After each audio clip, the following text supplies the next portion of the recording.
Hi ಸ್ನೇಹಿತರೆ, ನಮಸ್ಕಾರ. Welcome back to Rudras Reddy channel. Hope you all are fantastic. ಸ್ನೇಹಿತರೆ, ನಿಮಗೆಲ್ಲ ಗೊತ್ತಿರೋ ಹಾಗೆ ನಾವು ಕನ್ನಡ ವ್ಯಾಕರಣಕ್ಕೆ ಸಂಬಂಧಪಟ್ಟಿರ್ತಕ್ಕಂಥ ಒಂದು ಕಂಪ್ಲೀಟ್ ಸೀರೀಸನ್ನು ಮಾಡ್ತಾ ಇದ್ದೀವಿ. ನೀವೇನಾದರೂ ಪ್ರೀವಿಯಸ್ ಡೇಸ್ ವಿಡಿಯೋಗಳನ್ನು ನೋಡಿಲ್ಲ ಅಂದರೆ VAO ಕನ್ನಡ ವ್ಯಾಕರಣ ಪ್ಲೇಲಿಸ್ಟ್ಗೆ ಹೋಗ್ಬಿಟ್ಟು ವಿಡಿಯೋಗಳನ್ನು ನೋಡ್ಬೋದು. ಹಾಗೆ ನಾವು ನಿನ್ನೆಯ ವಿಡಿಯೋದಲ್ಲಿ ಸಂಸ್ಕೃತ ಸ್ವರ ಸಂಧಿಗಳ ಬಗ್ಗೆ ಅಧ್ಯಯನ ಮಾಡಿದ್ದೀವಿ. ಲೈಕ್ ಏನ್ ಸಂಧಿ ಬಗ್ಗೆ, ಸವರ್ಣ ದೀರ್ಘ ಸಂಧಿ ಬಗ್ಗೆ, ಗುಣಸಂಧಿ ಬಗ್ಗೆ ಅಲ್ವಾ. ಸೊ ಅದರದ ಮುಂದುವರಿದ ಭಾಗವಾಗಿ ಸಂಸ್ಕೃತ ವ್ಯಂಜನ ಸಂಧಿಗಳ ಬಗ್ಗೆ ನಾವು ಇವತ್ತು ಡಿಸ್ಕಸ್ ಮಾಡ್ತಾ ಹೋಗ್ತೀವಿ. ಓಕೆ, ಸೊ ಸಂಸ್ಕೃತ ವ್ಯಂಜನ ಸಂಧಿಗಳು ಕಂಪ್ಲೀಟ್ ಆದರೆ ಟೋಟಲ್ ಆಗಿರತಕ್ಕಂಥ ಸಂಧಿಗಳ ಕಾನ್ಸೆಪ್ಟ್ ನಮಗೆ ಮುಗಿದಾಗಿ ಕನ್ನಡ ಸಂಧಿಗಳನ್ನ ಕಲ್ತೀವಿ, ಸಂಸ್ಕೃತ ಸಂಧಿಗಳನ್ನ ಕಲಿತ್ವಿ. ಹಾಗೆ ಸಾಕಷ್ಟು ಎಕ್ಸಾಂಪಲ್ಸ್ಗಳನ್ನು ಕೂಡ ನಾವು ಕಲಿತಾ ಹೋದ್ವಿ ಈ ಒಂದು ಪುಸ್ತಕದಲ್ಲಿ ಅಲ್ವಾ. ಸೊ ಆಕ್ಚುಲಿ ವಿಡಿಯೋನ ಸ್ಟಾರ್ಟ್ ಮಾಡೋದಕ್ಕಿಂತ ಮುಂಚೆ ನೀವೇನಾದರೂ ಹೊಸಬರಾಗಿದ್ದರೆ ನಮ್ಮ ಚಾನಲ್ನ ಸಬ್ಸ್ಕ್ರೈಬ್ ಮಾಡ್ಕೊಳ್ಳಿ. ಹಾಗೆ ನಮ್ಮ ಚಾನಲನ್ನು ಆಲ್ರೆಡಿ ಸಬ್ಸ್ಕ್ರೈಬ್ ಮಾಡ್ಕೊಂಡಿದ್ರೆ ಯಾರೆಲ್ಲ ಸ್ನೇಹಿತರು ಕಾಂಪಿಟೇಟಿವ್ ಎಕ್ಸಾಮ್ ಪ್ರಿಪೇರ್ ಆಗ್ತಾ ಇದ್ದಾರಲ್ಲ ಅವರಿಗೆ ನಮ್ಮ ಚಾನಲ್ನ ಬಗ್ಗೆ ಮಾಹಿತಿಯನ್ನು ತಿಳಿಸ್ಕೊಡಿ ಅಂತ ಹೇಳ್ತಾ ಬನ್ನಿ. ಮತ್ತಷ್ಟು ತಡ ಮಾಡಲಾರ್ದೆ ಇವತ್ತಿನ ವಿಡಿಯೋನ ಆರಂಭ ಮಾಡೋಣ. ಸೊ ಸದ್ಯದ ಹೆಡ್ಡಿಂಗ್ ಬಂದ್ಬಿಟ್ಟು ಸಂಸ್ಕೃತ ವ್ಯಂಜನ ಸಂಧಿಗಳು. ಪ್ರಮುಖವಾಗಿ ಸಂಸ್ಕೃತ ವ್ಯಂಜನ ಸಂಧಿಗಳಲ್ಲಿ ನಾವು ಮೂರು ನೋಡ್ತೀವಿ. ಒಂದು ಜಸ್ತ್ವ ಸಂಧಿ, ಇನ್ನೊಂದು ಶ್ಚುತ್ವ ಸಂಧಿ ಅಂಡ್ ಫೈನಲಿ ಅನುನಾಸಿಕ ಸಂಧಿ. ಈ ಮೂರು ಸಂಧಿಗಳನ್ನ ಯಾವ ಕೆಟಗರಿ ಹಾಕಿದೇವಪ್ಪ ನಾವು? ಸಂಸ್ಕೃತ ವ್ಯಂಜನ ಸಂಧಿಗಳಿಗೆ. ಸಪೋಸ್ ನಿಮಗೆ ಎಕ್ಸಾಮ್ ಅಲ್ಲಿ ಬಂದ್ಬಿಡ್ತದಪ್ಪ ಸಂಸ್ಕೃತ ಸ್ವರ ಸಂಧಿಗಳು ಯಾವುವು ಅಂತ. ಸೊ ನಾವು ನಿನ್ನೆ ಏನು ಡಿಸ್ಕಸ್ ಮಾಡಿದೀವಲ್ಲ ಅವೆಲ್ಲವೂ ಸಂಸ್ಕೃತ ಸ್ವರ ಸಂಧಿಗಳು. ಇವತ್ತು ಡಿಸ್ಕಸ್ ಮಾಡ್ತಕ್ಕಂಥದ್ದು ಸಂಸ್ಕೃತ ವ್ಯಂಜನ ಸಂಧಿಗಳು. ಸದ್ಯಕ್ಕೆ ಮೊದಲೇ ಹೆಡ್ಡಿಂಗ್ ಬಂದ್ಬಿಟ್ಟು ಜಸ್ತ್ವ ಸಂಧಿ ಬಗ್ಗೆ. ಸ್ನೇಹಿತರೆ, ಈ ಜಸ್ತ್ವ ಸಂಧಿಯನ್ನ ಅರ್ಥ ಮಾಡೋದಕ್ಕಿಂತ ಮುಂಚೆ ನಾವೇನೇನು ಅರ್ಥ ಮಾಡ್ಕೋಬೇಕಂದ್ರೆ, ಈ ಜಸ್ತ್ವ ಸಂಧಿ ಮತ್ತು ಆದೇಶ ಸಂಧಿ ಒಂದು ರೀತಿ ಹೆಂಗಪ್ಪ ಅಂದ್ರೆ ಇವರಿಬ್ಬರು ಅಣ್ಣ ತಮ್ಮ ಇದ್ದಂಗೆ. ಹೆಂಗಿದ್ದಂಗೆ? ಅಣ್ಣ ಮತ್ತು ತಮ್ಮ ಇದ್ದಂಗೆ. ಆದ್ರೆ ಅಣ್ಣ ತಮ್ಮ ಇದ್ದಂಗೆ, ಬಟ್ ಜಗಳ ಆಡಿದ ಅಣ್ಣ ತಮ್ಮ ಇದ್ದಂಗೆ. ಎಂತ ಅಣ್ಣ ತಮ್ಮ ಇದ್ದಂಗೆ? ಜಗಳ ಆಡಿದ ಅಣ್ಣ ತಮ್ಮ ಇದ್ದಂಗೆ. ಯಾಕೆ ಸರ್ ಈ ತರ ಹೇಳ್ತಾ ಇದ್ದೀರಾ ನೀವು? ಸೊ ನೋಡಿ, ನಾವು ಆದೇಶ ಸಂಧಿಯಲ್ಲಿ ಏನ್ ಮಾಡ್ತಾ ಇದ್ವಿ? ಕತಪಗಳಿಗೆ ಗದಬವು ಆದೇಶವಾಗಿ ಬರ್ತದೆ ಅಂತ ಹೇಳಿದ್ವಿ. ಬಟ್ ಎಲ್ಲಿ? ಉತ್ತರ ಪದದ ಮೊದಲ ಅಕ್ಷರ ಕತಪ ಆಗಿದ್ರೆ ಅದು ಗದಬ ಆಗಿ ಆದೇಶ ಆಗಿ ಬರ್ತದೆ ಅಂತ ಹೇಳಿದ್ವಿ. ಅದೇ ರೀತಿಯಾಗಿ ಜಸ್ತ್ವ ಸಂಧಿಯಲ್ಲೂ ಕೂಡ ಕ, ಚ, ಟ, ತ, ಪಗಳಿಗೆ ಗ, ಜ, ಡ, ದ, ಬ ಆದೇಶವಾಗಿ ಬರ್ತದ. ಆದ್ರೆ ಇದು ಬರೋದು ನಮ್ದು ಪೂರ್ವ ಪದದ ಕೊನೆಯ ಅಕ್ಷರದಲ್ಲಿ. ಪೂರ್ವ ಪದದ ಕೊನೆಯ ಅಕ್ಷರ. ಅದಕ್ಕೆ ಹೇಳ್ತಾ ಇದ್ದೀನಿ, ಜಸ್ತ್ವ ಸಂಧಿ ಮತ್ತು ಆದೇಶ ಸಂಧಿ ಅಣ್ಣ ತಮ್ಮ, ಬಟ್ ಜಗಳಾಡಿರೋ ಅಣ್ಣ ತಮ್ಮ. ಸೊ ಒಬ್ಬ ತಮ್ಮನಿಗೆ ಉತ್ತರ ಪದದ ಅಕ್ಷರ ಹೋಗಿದೆ, ಅಣ್ಣನಿಗೆ ಪೂರ್ವ ಪದದ ಕೊನೆಯ ಅಕ್ಷರ ಹೋಗಿದೆ. ರೈಟ್? ಇಲ್ಲಿ ಕತಪ, ಇಲ್ಲಿ ಕಚಟತಪ. ವರ್ಗದ ಮೊದಲನೇ ಅಕ್ಷರಗಳಿಗೆ ವರ್ಗದ ಮೂರನೇ ಅಕ್ಷರಗಳು. ರೈಟ್? ಕ ವರ್ಗ ಮೊದಲೇ ಅಕ್ಷರ ಅಲ್ವಾ? ಕ. ಚ ವರ್ಗ ಮೊದಲೇ ಅಕ್ಷರ, ಟ ಮೊದಲೇ ಅಕ್ಷರ. ಸೊ ಅದೇ ವರ್ಗದ ಮೂರನೇ ಅಕ್ಷರ, ಕ ವರ್ಗದ ಮೂರನೇ ಅಕ್ಷರ ಯಾವುದು? ಗ ಆಗ್ತದೆ. ಮೊದಲೇದು ಖ, ಆಮೇಲೆ ದೊಡ್ಡ ಖ, ಆಮೇಲೆ ಘ, ಆಮೇಲೆ ಘ, ಆಮೇಲೆ ನ್ಯ. ಸೊ ಈ ರೀತಿ ಇದೆ ನಮ್ದು ಅಲ್ವಾ. ಸೊ ಇದನ್ನ ವರ್ಗದ ಮೊದಲನೇ ಅಕ್ಷರ ಅಂತ ಕರಿತೀವಿ, ಇದನ್ನ ಮೂರನೇ ಅಕ್ಷರ. ಲೈಕ್ 1 2 3 4 5. ಸೊ 1 ಮತ್ತು ಮೂರನೇ ಅಕ್ಷರಗಳ ಬಗ್ಗೆ ನಾವಿಲ್ಲಿ ಗಮನ ಹರಿಸಬೇಕಾಗಿರ್ತಕ್ಕಂಥದ್ದು. Same thing goes to the ಚ ವರ್ಗ, ಟ ವರ್ಗ, ಥ ವರ್ಗ, ಪ ವರ್ಗ. ನೋಡಿ, ಇಲ್ಲಿ ಮೊದಲನೇ ಒಂದು ಪ್ಯಾರಾಗ್ರಾಫ್ ಅನ್ನು ನಾವು ಇವಾಗ ಓದ್ತಾ ಹೋಗೋಣ. ಜಸ ಎಂದರೆ ಸಂಸ್ಕೃತ ವ್ಯಾಕರಣದಲ್ಲಿ ಜ, ಬ, ಗ, ಡ, ದ ಈ 5 ವ್ಯಂಜನಗಳನ್ನು ತಿಳಿಸುವ ಒಂದು ಸಂಜ್ಞೆ. ಜಸ್ತ್ವ ಎಂದರೆ ಈ 5 ವರ್ಣಗಳಾದ ಜ, ಬ, ಗ, ಡ, ದ ವ್ಯಂಜನಗಳು ಆದೇಶವಾಗಿ ಬರುವುದು ಎಂದರ್ಥ. ಯಾವ ಅಕ್ಷರಕ್ಕೆ ಯಾವ ಆದೇಶವಾಗಿ ಬರುತ್ತವೆ ಅದರ ಬಗ್ಗೆ ಇಲ್ಲಿ ತಿಳಿತಾ ಹೋಗೋಣ. ಅದನ್ನು ಎಕ್ಸ್ಪ್ಲೇನ್ ಮಾಡಕ್ಕೆ ಇಲ್ಲಿ ಅವರು 5 ಉದಾಹರಣೆಗಳನ್ನ ಕೊಟ್ಟಿದ್ದಾರೆ ನಮಗೆ. ದಿಗಂತ, ಅಜಂತ, ಷಣ್ಮುಖ, ಸದಾನಂದ ಹಾಗೆ ಅಬ್ದಿ. ಅಬ್ದಿ ಅನ್ನೋದು ಬಹಳ ಇಂಪಾರ್ಟೆಂಟ್ ಆಗ್ತದೆ. ಇದರ ಮೇಲೆ ಹಲವಾರು ಬಾರಿ FTA ಮತ್ತು SDA ದಲ್ಲಿ ಪ್ರಶ್ನೆ ಕೇಳಿದ್ದಾರೆ. ಸೊ ನೆನಪಿಟ್ಕೊಳ್ಳಿ, ಅಬ್ದಿಯನ್ನು ಯಾವ ರೀತಿಯಾಗಿ ಬಿಡಿಸಿ ಬರೀಬೇಕು. ಜೊತೆಗೆ ಇಲ್ಲಿ ಕೊಟ್ಟಿರುವ ಪ್ರತಿಯೊಂದು ಉದಾಹರಣೆಗಳು ಕೂಡ ಲೈಕ್ ದಿಗಂತ, ಅಜಂತ, ಷಣ್ಮುಖ ಮತ್ತೆ ಸದಾನಂದ, ಅಬ್ದಿ ಎಲ್ಲವೂ ಕೂಡ ಜಸ್ತ್ವ ಸಂಧಿಗೆ ಉದಾಹರಣೆ. ಯಾವ ರೀತಿಯಾಗಿ ಅಂತ ನೋಡ್ತಾ ಹೋದ್ರೆ ನಮ್ಮ ನಿಯಮವನ್ನು ಅರ್ಥ ಮಾಡ್ಕೊಂಡಾಗ ನಮಗೆ ಕ್ಲಿಯರ್ ಆಗಿ ಗೊತ್ತಾಗ್ತದೆ.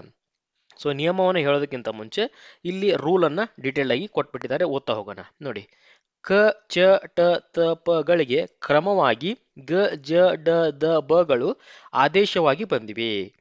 ಈ ಪೂರ್ವ ಶಬ್ದದಲ್ಲಿರುವ ವರ್ಗದ ಪ್ರಥಮ ವರ್ಣಗಳಿಗೆ, ವರ್ಗದ ಪ್ರಥಮ ವರ್ಗ ಅದೇ ಹೇಳಿದೆಲ್ಲ ನಾನು, ಕ, ಖ, ಗ, ಗ, ನ್ಯ, ಚ, ಛ, ಜ, ಜ, ನ್ಯ. ಸೊ ಇವು ವರ್ಗದ ಮೊದಲ ಅಕ್ಷರಗಳು. ಇದಾಗಿರ್ಬೋದು, ಇದಾಗಿರ್ಬೋದು. ಇದೇ ರೀತಿಯಾಗಿ ಮುಂದುವರೆದ ಭಾಗವಾಗಿ ಟ, ಟ, ಡ, ನ ಅಂತ ತಗೊಂಡಾಗ ಟ ವರ್ಗದ ಮೊದಲ ಅಕ್ಷರ. ಸೊ ವರ್ಗದ ಮೊದಲ ಅಕ್ಷರಿಗೆ ಮೂರನೇ ಅಕ್ಷರ ಆದೇಶವಾಗಿ ಬರ್ತದೆ. ಕ ಇದ್ರ ಗ ಆದೇಶ ಆಗಿ ಬರ್ತದ. ಚ ಇದ್ರ ಜ. ನೋಡಿ ಇಲ್ಲಿ ಕ ಇತ್ತಂದ್ರೆ ಗ ಬಂದದ, ಚ ಇತ್ತಂದ್ರೆ ಜ ಬಂದದ, ಟ ಇದ್ರೆ ಡ. ಸೊ ಇವು ವರ್ಗದ ಮೊದಲನೇ ಅಕ್ಷರಗಳು, ಇವು ಮೂರನೇ ಅಕ್ಷರಗಳು. ಈ ರೀತಿ ಪೂರ್ವ ಶಬ್ದದಲ್ಲಿರುವ ವರ್ಗದ ಪ್ರಥಮ ವರ್ಣಗಳಿಗೆ ಅದೇ ವರ್ಣದ ಮೂರನೇ ವರ್ಣಗಳು ಆದೇಶವಾಗಿ ಬರುವ ಸಂಧಿಯು ಸಂಸ್ಕೃತ ಶಬ್ದಗಳಿಗೆ ಎರಡು ಆಗಿದ್ದಾಗ ಮಾತ್ರ ಬರುವುದು. ಕನ್ನಡದಲ್ಲೂ ಕತಪಗಳಿಗೆ ಗದಪಗಳು ಆದೇಶವಾಗಿ ಬರುವುದುಂಟು. ಆದರೆ ಕತಪಗಳು ಉತ್ತರ ಪದದ ಆದಿಯಲ್ಲಿರಬೇಕು, ಅವಾಗ ಅದನ್ನು ನಾವು ಆದೇಶ ಸಂಧಿ ಅಂತ ಹೇಳಿದ್ವಿ. ಬಟ್ ಇಲ್ಲಿ ಪೂರ್ವ ಪದ ಅನ್ನೋದು ಇಂಪಾರ್ಟೆಂಟ್ ಆಗ್ತದ. ಸಿಂಪಲ್ ಜಸ್ತ ಸಂಧಿ ಅಂತ ನಿಮ್ಮ ಮೈಂಡಿಗೆ ಬಂದಾಗ ಅಪೋಸಿಟ್ ಆಫ್ ಆದೇಶ ಸಂಧಿ ಪೂರ್ವ ಪದದಲ್ಲಿರ್ತಕ್ಕಂಥ ಕಚಟತಪಗಳಿಗೆ ಗಜಡದವ. ಸರಿನಾ? ಸೊ ಉದಾಹರಣೆಗಳನ್ನು ನೋಡಿದಾಗ ಮತ್ತಷ್ಟು ನಮಗೆ ಕ್ಲಿಯರ್ ಆಗ್ತಾ ಹೋಗ್ತದೆ. ಮೊದಲೇ ಉದಾಹರಣೆ ಅವ್ರು ಕೊಟ್ಟಿರೋದು ಇಲ್ಲಿ ದಿಗಂತ, very important. Okay, group C ಎಲ್ಲ ಇದ್ರ ಮೇಲೆ ಪ್ರಶ್ನೆ ಬಂದಿದೆ ನೋಡಿ. ದಿಗಂತ ಹೆಂಗ್ ಬಿಡಿಸಿ ಬರೀತಾರೆ ಅಂದ್ರೆ ಬಿಡಿಸಿ ಬರೆಯಿರಿಯಲ್ಲಿ ಇದನ್ನು ಕೇಳಿದಾರ. ಇದರಲ್ಲಿ ಬಿಡಿಸಿ ಬರೆಯಿರಲ್ಲಿ ಇದನ್ನ ದಿಕ್ ಪ್ಲಸ್ ಅಂತ ಬಿಡಿಸಿ ಬರೀತಾರ, ಎರಡು ಸೇರಿ ದಿಗಂತ ಅಂತ ಆಗ್ತದ. ನಮ್ಮ ನಿಯಮದ ಪ್ರಕಾರ ಪೂರ್ವ ಪದದ ಕೊನೆ ಅಕ್ಷರವನ್ನ ನೋಡೋಣ. ಏನದ? ಕ ಅದ. ಕ ಇದ್ರೆ ಅದೇ ವರ್ಗದ ಮೂರನೇ ಅಕ್ಷರ ಗ ಆಗಿ ಬದಲಾಗಬೇಕು ಸಂಧಿ ಆದಾಗ. ಸಂಧಿ ಆದಾಗ ಏನಾಗಿದೆ? ದಿಗಂತ. ಅದು ದಿಕ್ಕಂತ ಅಂತಾಗಿಲ್ಲ. ಸಂಧಿ ಆದಾಗ ದಿಗಂತ ಅಂತ ಆಗಿದೆ. ಸೊ ಪ್ರಥಮ ವರ್ಗದ ಪ್ರಥಮ ಅಕ್ಷರ ಆಗಿರ್ತಕ್ಕಂಥ ಕ ಗ ಆಗಿ ಬದಲಾಗಿದೆ. ಪೂರ್ವದ ಕಕಾರಕ್ಕೆ ಗಕಾರ ಆದೇಶವಾಗಿದೆ. ಹಾಗಾಗಿ ಇದು ಆದೇಶ ಸಂಧಿ. ಸೇಮ್ ಥಿಂಗ್ ಗೋಸ್ ಟು ಅಜಂತ. ಇದನ್ನ ಅಚ್ ಪ್ಲಸ್ ಅಂತ, ವೆರಿ ಇಂಪಾರ್ಟೆಂಟ್, ಬಿಡಿಸಿ ಬರೀಲಿ ಕೇಳಬಹುದು ಸ್ನೇಹಿತರೆ. ಇದನ್ನ ಅಜಂತವನ್ನ ಅಚ್ ಪ್ಲಸ್ ಅಂತ. ಚಕಾರಕ್ಕೆ ಜಕಾರ ಬರಬೇಕು ನಮ್ಮ ನಿಯಮದ ಪ್ರಕಾರ. ಅಜಂತ ಬಂದಿದೆಯಲ್ಲ, ಚಕಾರಕ್ಕೆ ಜಕಾರ ಆದೇಶ. ನೆಕ್ಸ್ಟ್ ಷಡಾನನ, ವೆರಿ ಇಂಪಾರ್ಟೆಂಟ್ ಬಂದಿರೋ ಪ್ರಶ್ನೆ. ಇದನ್ನ ಷಟ್ ಪ್ಲಸ್ ಆನನ ಅಂತ ಬಿಡಿಸಿ ಬರೆದಿದ್ದೀವಿ. ಟ ವರ್ಗದ ಅಕ್ಷರಗಳು ಡ ವರ್ಗದ ಅಕ್ಷರ ಆಗಿ ಬದಲಾಗಬೇಕು. ಷಟ್ ಪ್ಲಸ್ ಆಡನ ಅಂದ್ರೆ ಷಡಾನನ ಆಗ್ಯದ. ಸಪೋಸ್ ಅದೇನಾದ್ರು ಷಟಾನನ ಆಗಿತ್ತಂದ್ರೆ ಹೌದಪ್ಪ ವಿಜಸ್ವ ಸಂಧಿ ಅಲ್ಲ, ನಮ್ಮ ನಿಯಮವನ್ನ ಹೋಲ್ತಾ ಇಲ್ಲ ಅಂತ ಹೇಳ್ತಾ ಇದ್ವಿ. ಬಟ್ ಅದು ಬದಲಾಗಿದೆ. ಷಟ್ ಪ್ಲಸ್ ಆನನ ಹೋಗಿ ಷಡಾನನ ಆಗಿದೆ. ಹಾಗಾದ್ರೆ ನಮ್ಮ ನಿಯಮವನ್ನ ಹೋಲ್ತಾ ಇದೆ. ಇದು ಕೂಡ ಜಸ್ವ ಸಂಧಿ. ನೆಕ್ಸ್ಟ್ ಗೋಸ್ ಟು ಸದಾನಂದ. ಇದನ್ನು ಕೂಡ ಸತ್ ಪ್ಲಸ್ ಆನಂದ ಸದಾನಂದ. ತ ಹೋಗಿ ದ ಆಯ್ತು. ಅರ್ಥ ಆಗ್ತಿದೆಯಲ್ಲ? ನಿಯಮ ಬಹಳ ಸಿಂಪಲ್ ಅದ ಸ್ನೇಹಿತರೆ. ಪೂರ್ವ ಪದದ ಕೊನೆಯ ಅಕ್ಷರ ಕ ಚ ಟ ತ ಪನೇ ಬರಬೇಕು ಜಸ್ತು ಸಂಧಿ ಆಗ್ಬೇಕಾಗೈತೆ ಅಂದ್ರೆ. ಪೂರ್ವ ಪದದ ಕೊನೆಯ ಅಕ್ಷರ ಕ ಚ ಟ ತ ಪನೇ ಬರಬೇಕು, ಬೇರೆ ಯಾವೂ ಬರಲ್ಲ ಜಸ್ತು ಸಂಧಿಯಲ್ಲಿ. ಸಂಧಿ ಆದಾಗ ಅವೆಲ್ಲವೂ ಏನಾಗಿ ಬದಲಾಗ್ತಾವ? ಕರಸ್ಪಾಂಡಿಂಗ್ಲಿ ಗ ಜ ಡ ದ ಬ ಆಗಿ ಬರ್ತಾವ. ಅದೇ ರೀತಿಯಲ್ಲಿ ಆದೇಶ ಸಂಧಿಯಲ್ಲಿ ಉತ್ತರ ಪದ ಯಾವಾಗಲೂ ಮೊದಲೇ ಅಕ್ಷರ ಏನು ಬರಬೇಕು? ಕ ತ ಪನೇ ಬರಬೇಕು. ಅವಾಗ ಮಾತ್ರ ನಾವು ಅದನ್ನ ಆದೇಶ ಸಂಧಿ ಅಂತ ಕರಿತೀವಿ. ಅದು ಗ ದ ಬ ಆಗಿ ಬದಲಾಗ್ತದ. ನೆಕ್ಸ್ಟ್ ಇಲ್ಲಿ ಹೇಳಿದೆ ನಾನು ಅಬ್ದಿ ಅನ್ನೋದು ಬಹಳ ಇಂಪಾರ್ಟೆಂಟ್ ಆಗ್ತದೆ ಅಂತೇಳಿ. ಯಾಕಂದ್ರೆ ಇದನ್ನ ಬಿಡಿಸಿ ಬರೆಯರಲ್ಲಿ ತುಂಬಾ ಜನ ತಪ್ಪು ಮಾಡ್ತಾ ಹೋಗ್ತಾರೆ. ಇದನ್ನ ಅಪ್ ಪ್ಲಸ್ ದಿ ಅಂತ ಬರಬೇಕು.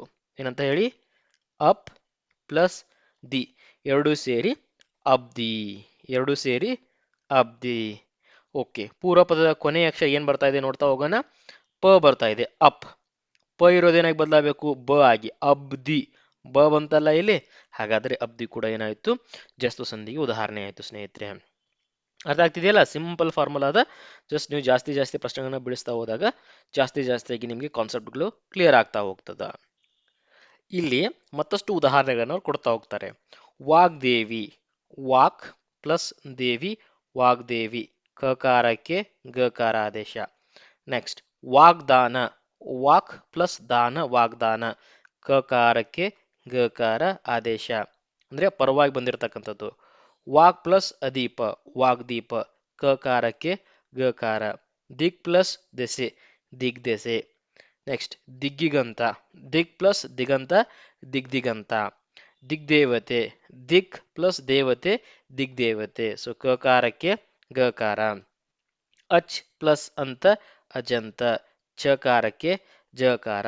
ಷಡಾನನ, ಷಟ್ ಪ್ಲಸ್ ಆನನ, ಟಕಾರಕ್ಕೆ ಡಕಾರ. ಷಡಂಗ, ಷಟ್ ಪ್ಲಸ್ ಅಂಗ, ಷಡಂಗ, ಟಕಾರಕ್ಕೆ ಡಕಾರ. ಅರ್ಥ ಆಗ್ತಿದೆಯಲ್ಲ? ನಿಮ್ಗೆ ಏನಾದ್ರೂ ಕೊಟ್ಟಿರ್ತಕ್ಕಂಥ ಪದ ಜಸ್ತ ಸಂಧಿ ಅನಿಸ್ತಂದ್ರೆ ವರ್ಗದ ಮೊದಲನೆಯ ಅಕ್ಷರಗಳನ್ನ ನೋಡಿ ಅದರದಕ್ಕೆ ಪರವಾಗಿ ವರ್ಗದ ಮೂರನೇ ಅಕ್ಷರಗಳು ಬಂದಿದಾವ ಅಂತ ಚೆಕ್ ಮಾಡಿ. ಸಂಧಿ ಪದದಲ್ಲಿ ಮೊದಲಿಗೆ ಕೊಟ್ಟಾಗ ಪೂರ್ವ ಪದ ಮತ್ತೆ ಉತ್ತರ ಪದ ಅಂತ ಬಿಡಿಸ್ಕೊಂಡ್ ಬರೀರಿ. ಆಮೇಲೆ ಪೂರ್ವ ಪದದಲ್ಲಿರ್ತಕ್ಕಂಥ ಕೊನೆಯ ಅಕ್ಷರ ವರ್ಗದ ಮೊದಲನೇ ಅಕ್ಷರ ಆಗಿದೆಯಾ, ಹಾಗೆ ಸಂಧಿ ಆದಾಗ ಮೂರನೇ ಅಕ್ಷರ ಬಂದಿದೆಯಾ ಚೆಕ್ ಮಾಡ್ತಾ ಹೋಗಿ. ಸದುತ್ತರ, ಸತ್ ಪ್ಲಸ್ ಉತ್ತರ, ತಕಾರಕ್ಕೆ ದಕಾರ, ಸೊ ಸದುತ್ತರ.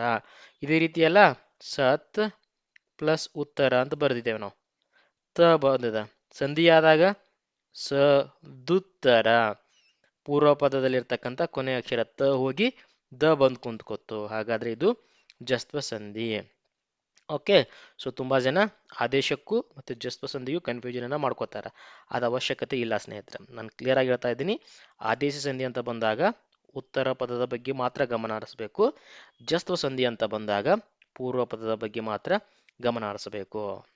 ಗುಣಸಂಧಿ ಅಂತ ಬಂದಾಗ ಆಕಾರಗಳಿಗೆ ಈ ಕಾರವು ಬಂದು ಏಕಾರ ಆಗಿದೆಯಾ, ಕಾರವುಗಳು ಬಂದು ಓಕಾರ ಆಗಿದೆಯಾ, ಕಾರವು ಬಂದು ಅರ್ಕಾರ ಆಗಿದೆಯಾ ಅಂತ ಚೆಕ್ ಮಾಡ್ಕೋಬೇಕು. ಏನ್ ಸಂಧಿ ಅಂತ ಬಂದಾಗ ಪದದಲ್ಲಿ ಯ ವ ರ ಬಂದಿದೆಯಾ ಚೆಕ್ ಮಾಡ್ಕೋಬೇಕು. ಲೈಕ್ ಈ ಪೂರ್ವ ಪದದಲ್ಲಿ ಈ ಅಥವಾ ಉ ಅಥವಾ ರು ಇತ್ತಂದ್ರೆ ಸಂಧಿ ಆದಾಗ ಯ ಬರಬೇಕು, ಇಲ್ಲ ವ ಬರಬೇಕು, ಇಲ್ಲ ರ ಬರಬೇಕು. ಸೊ ಯ ವ ರ ಬಂದಿದ್ರೆ ಅದೇನಾಗ್ತದೆ, ಎನ್ ಸಂಧಿ ಆಗ್ತದೆ ಸ್ನೇಹಿತರೆ. ಅರ್ಥ ಆಗ್ತಿದ್ದೀರಾ? ಮತ್ತೆ ಟೈಮ್ಸ್ ಇಲ್ಲೂ ವ ಅದ, ಆಗಮ ಸಂಧಿಯಲ್ಲೂ ವ ಬರ್ತದೆ. ಸೊ ಒಕಾರಾಗಮ ಸಂಧಿಯನ್ನ ಹೆಂಗ್ ಡಿಫ್ರೆನ್ಶಿಯೇಟ್ ಮಾಡ್ಬೇಕು ಸರ್ ನಾವು? ಒಕಾರಾಗಮ ಯಾವಾಗ ಅನ್ಬೇಕು ಮತ್ತೆ ಎನ್ ಸಂಧಿ ಯಾವಾಗ ಅನ್ಬೇಕು? ಸೊ ಕ್ಲಿಯರ್ ಆಗಿ ನೆನ್ಪಿಟ್ಕೊಳ್ಳಿ. ಆಗಮ ಸಂಧಿ ಅಂತ ಬಂದಾಗ ಹೊಸದಾಗಿ ಒಂದು ಅಕ್ಷರ ಆಗಮ ಆಗಿರ್ತದ. ಹಾಗಂದ ಮಾತ್ರಕ್ಕೆ ಆಲ್ರೆಡಿ ಇರ್ತಕ್ಕಂಥ ಅಕ್ಷರಗಳು ಬಿಟ್ಟು ಹೋಗಿರೋದಿಲ್ಲ, ಅವು ಕೂಡ ಇರ್ತಾವ.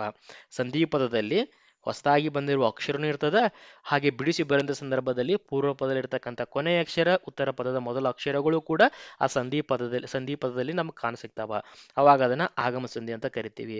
ಬಟ್ ಎನ್ ಸಂಧಿಯಲ್ಲಿ ಹಂಗಾಗಲ್ಲ, ಅಲ್ಲಿ ರಿಪ್ಲೇಸ್ಮೆಂಟ್ ಆಗಿ ಬರ್ತಕ್ಕಂಥದ್ದು. ಹೋಪ್ ನಿಮಗೆ ಕ್ಲಿಯರ್ ಆಯ್ತು ಅಂತ ಅನ್ಕೊಂತೀನಿ. ಓಕೆ, ಸೊ ಅಬ್ಜ, ಅಪ್ ಪ್ಲಸ್ ಆ ಪ್ಲಸ್ ಅಜ ಎರಡು ಸೇರಿ ಅಬ್ಜ, ಸಾರಿ ಅಪ್ ಪ್ಲಸ್ ಆ ಅಬ್ಜ. ಸೊ ಪಕಾರಕ್ಕೆ ಬಕಾರ ಆದೇಶವಾಗಿದೆ. 12 ಓಕೆ. ಸದ್ಭಾವ, ಸತ್ ಪ್ಲಸ್ ಭಾವ. So this is very important. ನಾನು ಬರೀತಾ ಹೋಗ್ತೀನಿ ನೋಡಿ, ಇದನ್ನ ಕರೆಕ್ಟ್ ರೂಪದಲ್ಲಿ ಕೂಡ ಕೇಳ್ತಾರೆ. ಸದ್ಭಾವ, ದಾ ಬರೆದ್ಬಿಟ್ಟು ದೊಡ್ಡ ಭ ಬರೆದ್ಬಿಟ್ಟು ಕೆಳಗಡೆ ಅದರದ ಕುಂಡಿಸಿಗೆ ಬಿಟ್ಟು ವ, ಸದ್ಭಾವ, ವೆರಿ ಇಂಪಾರ್ಟೆಂಟ್. ಸೊ ನಾವು ಹೆಂಗೆ ವಿದ್ಯಾಭ್ಯಾಸ ಅಂತ ನೋಡಿದ್ವಲ್ಲ, ಸೊ ಅದೇ ರೀತಿ ಇದು ಕೂಡ ಇಂಪಾರ್ಟೆಂಟ್. ವಿದ್ಯಾಭ್ಯಾಸ ಹಿಂಗ್ ಬರಿತೀವಿ, ಟೈಮ್ಸ್ ಹಿಂಗ್ ಕೊಡ್ತಾರ, ಸೊ ಅದು ಆಗಲ್ಲ, ಈ ರೀತಿ ಬರಿಬೇಕು. ಲೈಕ್ ವೈಸ್ ಸದ್ಭಾವ ಅಂತ ಬಂದಾಗ ಕೂಡ ದಾ ಕೆಳಗಡೆ ಯಾವುದೇ ರೀತಿ ಇರ್ತಕ್ಕಂಥದ್ದು ಬರಲ್ಲ, ಸೊ ಬ ಕೆಳಗಡೆ ಬರಬೇಕು, ಸದ್ಭಾವ ನೋಡ್ಬೋದು ನೀವು ಇಲ್ಲಿ. Like was if you check for ಸದುದ್ಯೋಗ, ಸತ್ ಪ್ಲಸ್ ಉದ್ಯೋಗ, ಸದುದ್ಯೋಗ, ತಕಾರಕ್ಕೆ ದಕಾರ, ಸೊ ಸದುದ್ಯೋಗ ಬಂದ್ಬಿಟ್ಟು ಜಸ್ತ್ವ ಸಂಧಿಗೆ ಉದಾಹರಣೆ. ಸೊ ಇಲ್ಲಿ ಹೊಂದಿಸಿ ಬರೆಯಿರಿ ಅಥವಾ ನಮಗೆ ಅರ್ಥ ಕೇಳಬಹುದು ಸಮಾನಾರ್ಥಕವಾಗಿ. ಸೊ ನೋಡ್ಕೋಬಹುದು. ಅಚ್ ಎಂದರೆ ಸಂಸ್ಕೃತ ವ್ಯಾಕರಣದಲ್ಲಿ ಸ್ವರ ಎಂದರ್ಥ. ಸೊ ಅಜಂತ ಎಂದರೆ ಸ್ವರಾಂತವೆಂದು ತಿಳಿಯಬೇಕು. ಅಬ್ಜ ಅಂದ್ರೆ ಕಮಲ, ಅಬ್ದ ಅಂದ್ರೆ ಮೋಡ, ವೆರಿ ಇಂಪಾರ್ಟೆಂಟ್.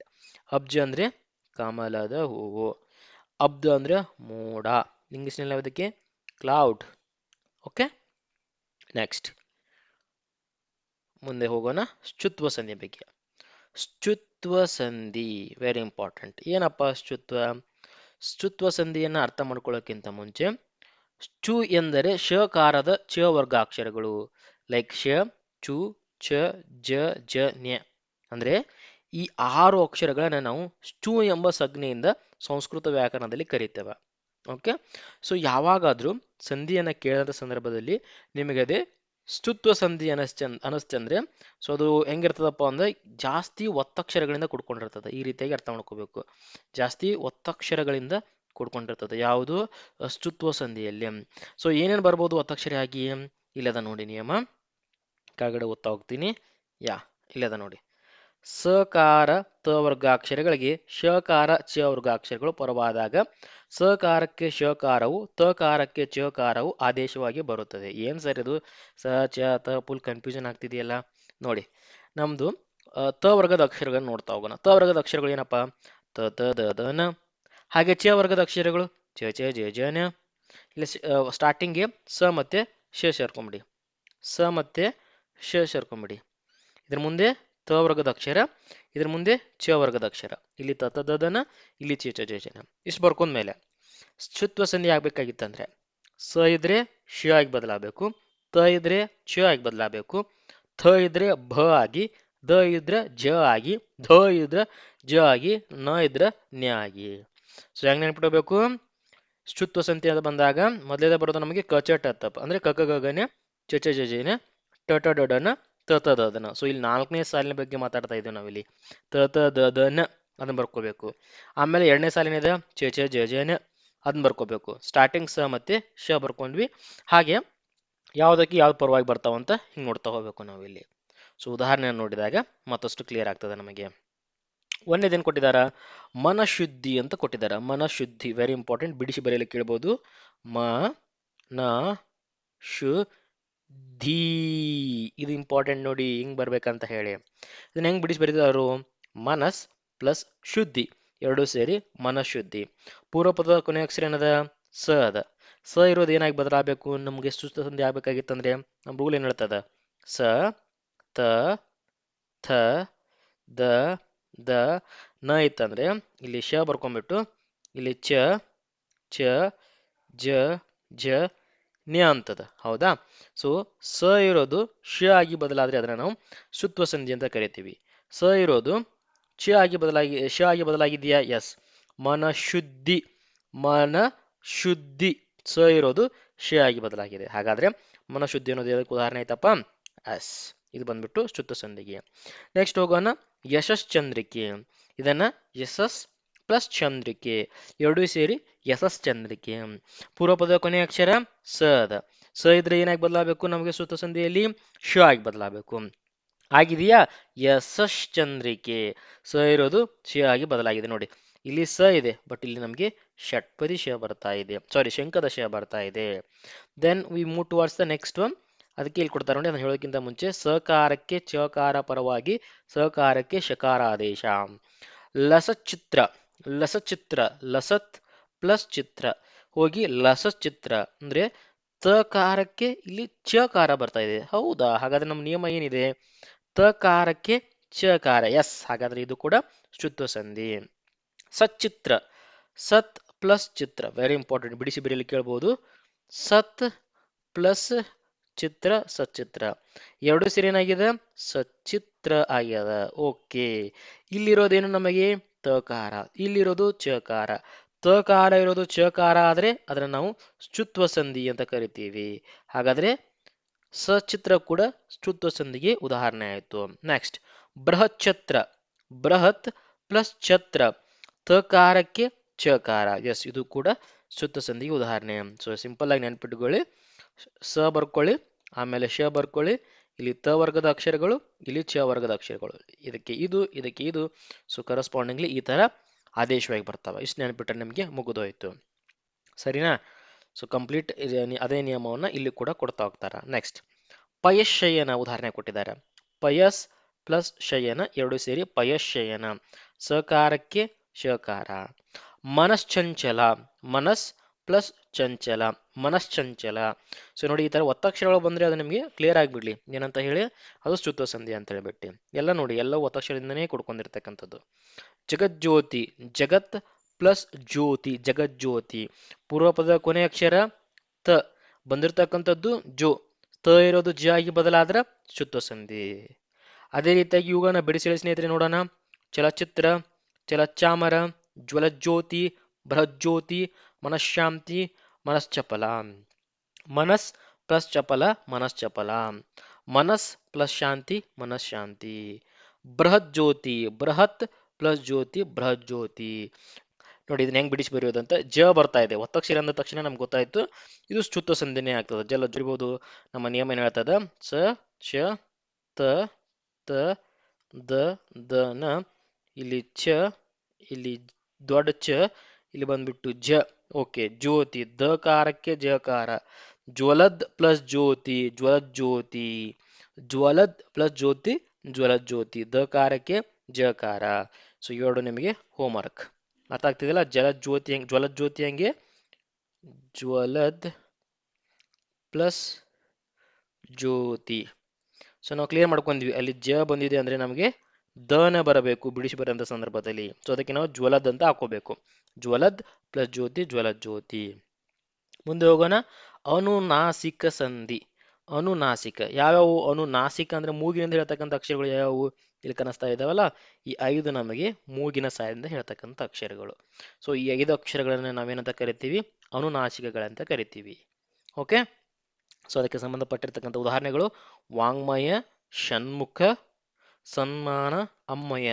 ಸೊ ಇದರಲ್ಲಿ ನಾವೇನು ಟೆನ್ಷನ್ ಮಾಡ್ಕೊಳ್ಳೋ ಅವಶ್ಯಕತೆ ಇಲ್ಲ ಅನುನಾಸಿಕ ಅಂತ ಬಂದಾಗ. ಯಾಕಂದ್ರೆ ಕೊಟ್ಟಿರ್ತಕ್ಕಂಥ ಉದಾಹರಣೆನ ಹೇಳಬೇಕಾದ ಸಂದರ್ಭದಲ್ಲಿ ನಮ್ಮ ಮೂಗಿನ ಸಹಾಯ ಜಾಸ್ತಿ ಆಗ್ತಾ ಇರ್ತದೆ. ಸೊ ಮೂಗಿನ ಸಹಾಯ ಜಾಸ್ತಿ ಆಗ್ತಾ ಇದ್ರೆ ಅದನ್ನ ಸಿಂಪಲ್ ಅಂಡ್ ಸ್ಟ್ರೇಟ್ ಫಾರ್ವರ್ಡ್ ಆಗಿ ಹೇಳಬೇಕು, yes this is belongs to ಅನುನಾಸಿಕ ಸಂಧಿ ಸ್ನೇಹಿತರೆ.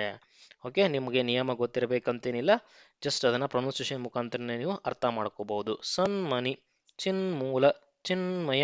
ನೋಡಿ, ಈ ಮಲಯಾಳಂದವ್ರು ಮುಗಿಲೆ ಮಾತಾಡ್ತಾರಲ್ಲ, ಹಂಗೆ ಇವೆಲ್ಲ ಮುಗಿಲೆ ಮಾತಾಡಬೇಕಾಗ್ತದ, ಸರಿನಾ? ಸೊ ಇದರೊಂದಿಗೆ ನಾವು ಸಂಸ್ಕೃತ ವ್ಯಂಜನ ಸಂಧಿಗಳನ್ನು ಕೂಡ ಕಲ್ತ್ವಿ. ಸೊ ಇಲ್ಲಿ ನಮಗೆ ಟಾಪ್ ಲೆವೆಲ್ ಒಂದು ವ್ಯೂ ಅದ ನೋಡಿ.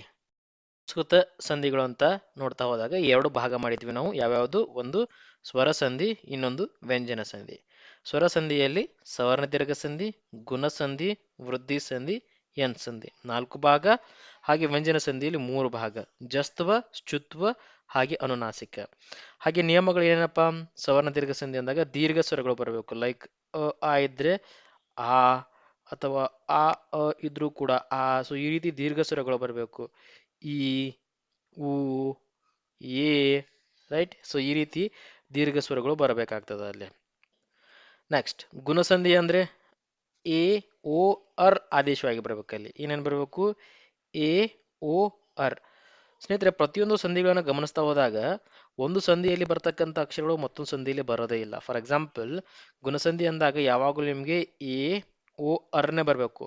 ಸೊ ಈ ಒಂದು ಕಾಂಬಿನೇಷನ್ ಇರ್ತಕ್ಕಂಥ ಪದಗಳು ಬೇರೆ ಯಾವ ಸಂಧಿಯಲ್ಲೂ ಬರೋದಿಲ್ಲ. ಲೈಕ್ ಅದು ವೃದ್ಧಿ ಸಂಧಿ ಅನ್ನಿಸ್ತಂದ್ರೆ ನಿಮಗೆ ಸಂಧಿ ಪದ ಕೊಟ್ಟ ಅಂತ ಸಂದರ್ಭದಲ್ಲಿ ಅಲ್ಲಿ ಐ ಮತ್ತೆ ಔ ಇದೆಯಾ ಗಮನಿಸ್ತಾ ಹೋಗಿ. ಸೆಂಟರ್ ಅಕ್ಷರದಲ್ಲಿ ಐ ಮತ್ತೆ ಔ ಇತ್ತಂದ್ರೆ ಅದು ಆಬ್ವಿಯಸ್ಲಿ ವೃದ್ಧಿ ಸಂಧಿನೇ ಆಗ್ತದೆ, ಬೇರೆ ಯಾವ ಸಂಧಿಗೂ ಆಗಲ್ಲ. ಎನ್ ಸಂಧಿ ಇತ್ತಂದ್ರೆ ಯ, ವ, ರ ಬರ್ತದೆ ಮಿಡಲ್ ಅಲ್ಲಿ.